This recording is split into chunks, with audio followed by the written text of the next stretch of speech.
Live from Arkansas' streaming news leader, this is THV 11 Morning News at 7 on THV 11 Plus. Hey, good Monday morning, everybody. Thanks for joining us here on THV 11 Plus as we continue our THV 11 Morning News. Been a great start, great Monday, and I'm excited to roll into the week. Yeah, some good conversation going. Right, good weather to talk about in a minute. It's awesome. So you know traffic's first. Way to go. Yeah, good job by you. Thanks. We're in the stream. Something to do. Yeah, we gotta remember. Stop it. He's talking about my nails. I said, don't look at my nails. What does he do? What's up with your nails? So what's up with your nails? So you should know by now. If like you tell brother. Hayden to do You're something, like the little he brother, will you not know, do like, it. If you tell him not to, he will. Yeah, That's what I like do. that. That's what I do. I'm sorry. All right, so moving on. Traffic right now is looking okay. I mean, typical volume for a Monday morning. It is 7 o'clock. Oh, it's actually, well, it is now 7:01. Beautiful sunrise right now across central Arkansas. And you can see this is Interstate 30 here at the Otter Creek exit, the Bass Pro Shop area. And we're starting to see that volume pick up right now. And let's get a closer look at where the slowdowns are for your morning commute. We're seeing it a little bit slow here on 57 southbound right before you get to the interchange, moving at 40 miles per hour. Also slow once you get onto Interstate 30 westbound, 41 miles per hour. We're also seeing that slowdown I was just telling you about here on 30 eastbound. Not too bad right when you get to the interchange, 60 miles per hour, but going through Alexander and just past that, we're seeing it a little bit slower.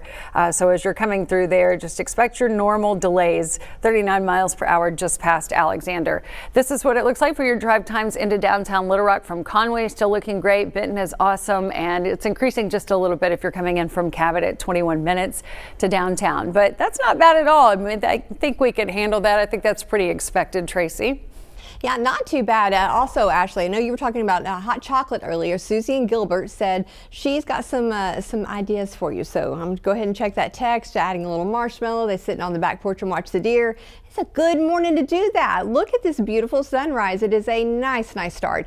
It's Monday, I know, but this will get you motivated and moving along. If you've got a gorgeous sunrise as you're sitting and sipping your hot chocolate, your coffee, go ahead and send it to us, 501-376-1111. Don't forget to include your name and your location.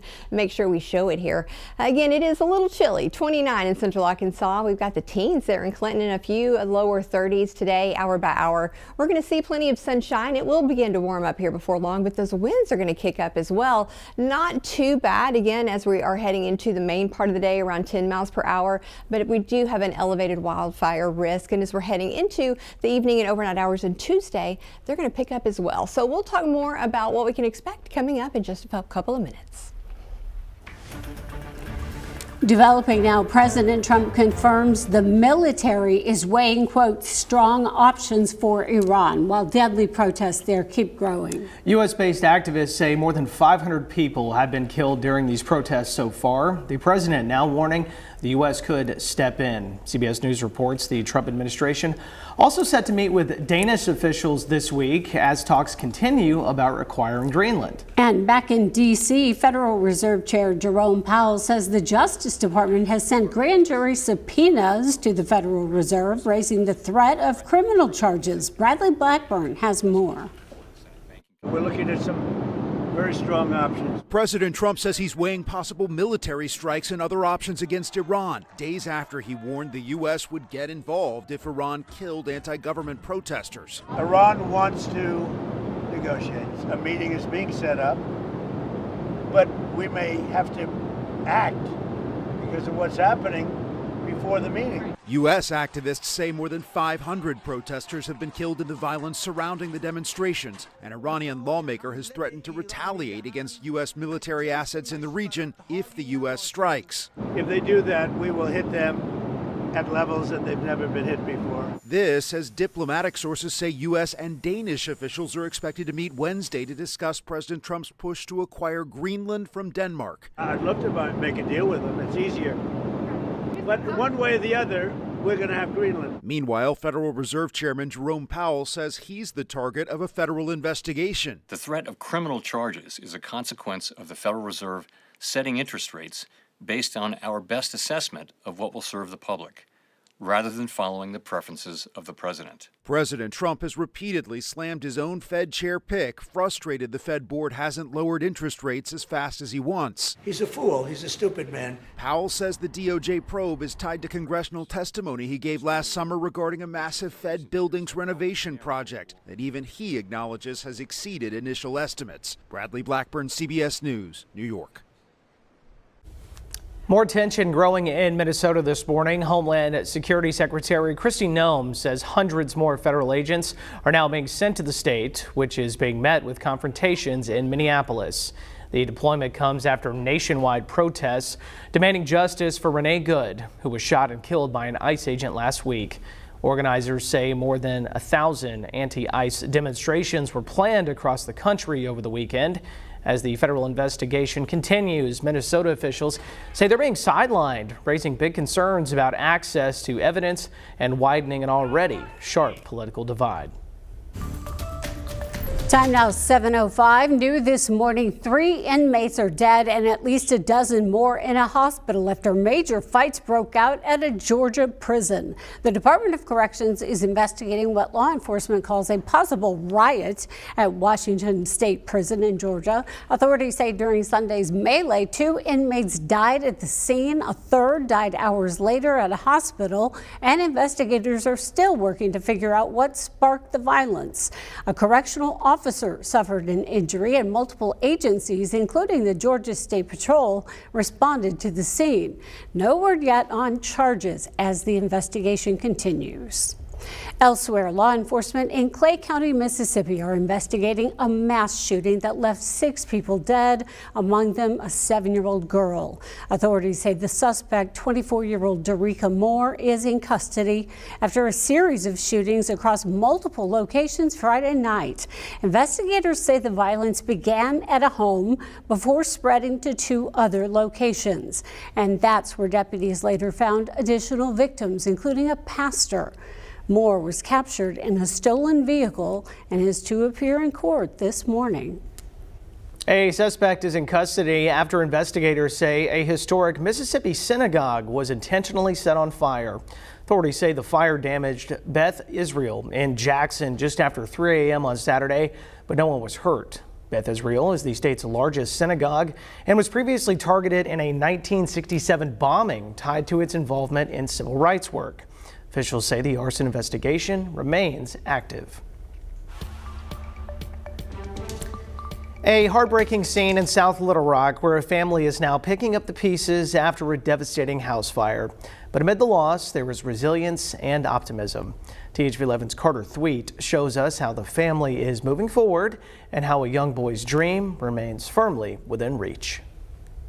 It means so much to him, and also he brightens our lives with it too. For Mackenzie Price, watching her son Andrew make music brings her joy. Andrew, who sings and plays the keyboard and drums, is blind and needs special tools to be able to make and play his music. It's a way for me to express myself and a way to feel the world. It's why it was so devastating when last week Price was sitting in her home on Speaker Lane when she heard a pounding at the window. Our neighbors just started beating on our window, and they were screaming at us to get out. It was really surreal. Price, along with Andrew and Price's mom, managed to get out before a fire spread throughout most of the house. The aftermath devastating, including losing the Braille Sense equipment that Andrew used for music and daily life. It's kind of how people have their whole lives on their computer and their phones, and that's his Braille Sense. It's basically a computer for a blind person. Plus, keyboards, microphones, a whole studio lost as the Prices live at an extended stay. For Mackenzie, it's more than just losing equipment. He writes beautiful songs, and he brightens our lives with it. It's so fun to listen to him recording his music, and sometimes I get his song stuck in my head, and we love it. I'm like, this is so cool. I've got your song stuck in my head. I'll just be cleaning the house or whatever, singing his songs. She set up a GoFundMe specifically for Andrew's equipment. He tells me his dream is to be a musical legend, and that dream still very much alive. I'm not just that kid that survived the fire. I'm a musician, and this is not the end of the story. it's only the beginning. In Little Rock, Carter Thweet, THV 11 News. Meantime, a local pet-friendly Central Arkansas restaurant played host to an adoption event for cats and dogs this weekend. The Pulaski County Humane Society teaming up with Bark Bar in downtown Little Rock to help pets find new homes. The Humane Society was founded in 1946, provides a safe haven for abused, neglected, or abandoned animals. Coordinator Keith Nicholson explains why adoption is so important.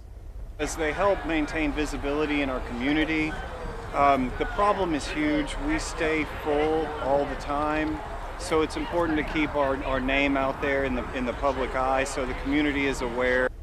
If you'd like to help, there are many ways to do it. Nicholson suggests volunteering or adopting. Donations are also welcome. You can find out more at warmhearts.org. Back now we go to Ashley King and a look at the traffic this morning. Yeah, good morning. So we're starting to see that volume pick up, and right over my shoulder we're looking at a disabled vehicle that I want to mention. This is on Interstate 40 near North Hills Boulevard, and you can see if I move, let me move over on this side. There we go.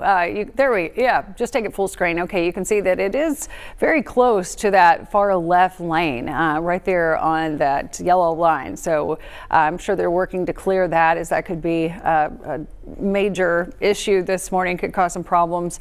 So just be aware that if you're traveling on 40 westbound near North Hills Boulevard, it may slow you down just a little bit.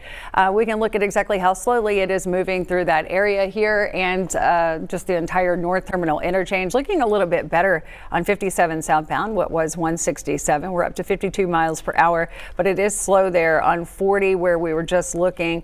So that is right here, moving at 29 miles per hour around the North Hills Boulevard exit, and our 30 eastbound slowdowns looking like this through right before Alexander. We're seeing the slowdown, and also there around the Otter Creek exit before you get to the 430 interchange. Drive times into downtown Little Rock starting to increase by just a couple of minutes, but otherwise things are still looking pretty good. Tracy?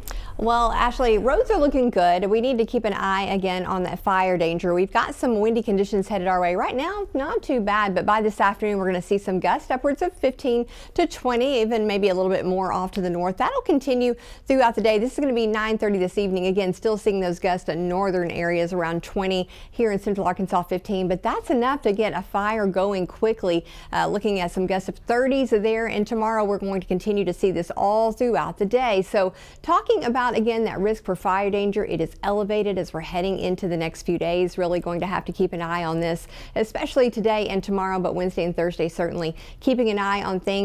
Showing here, J.P. Bailey sent this in from Van Buren County. Of course, we've got a fire going. Doesn't take much at all to again get that going, and you get a little wind out there, it will spread very quickly with as dry as everything is. So we'll talk more about our chances for rain and when you can expect that, and maybe a little dip in these temperatures as well coming up.